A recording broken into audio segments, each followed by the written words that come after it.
Welcome to Burlap Teachers. Enjoy the video.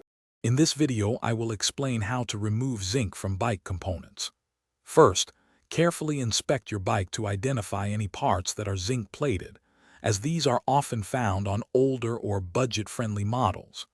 Next, ensure you have all the right tools ready, including various brushes and a suitable mild acid solution.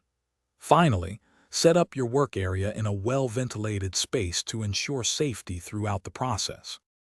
Once your workspace is ready, carefully apply a mild acid solution, like common white vinegar, directly onto the zinc-plated areas. Let it sit for a few minutes to allow the acid to react. Then, using a stiff brush or some fine steel wool, gently scrub the surface to help lift and remove the zinc layer. Remember to rinse the component thoroughly with clean water afterward to neutralize any remaining acid. Safety is paramount when working with any chemicals.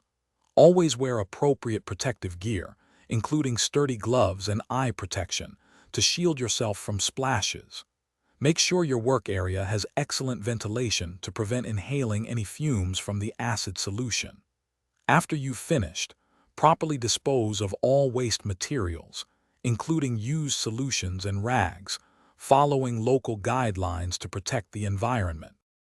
After successfully removing the zinc, it's crucial to protect the newly exposed metal from corrosion.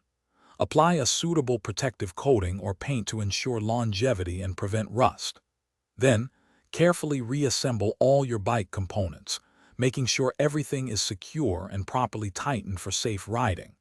And hey, while you're sprucing things up, check the description for a link to Little Trees Black Ice and other great deals to keep your car smelling fresh. Thanks for watching. Consider subscribing if this video helped you.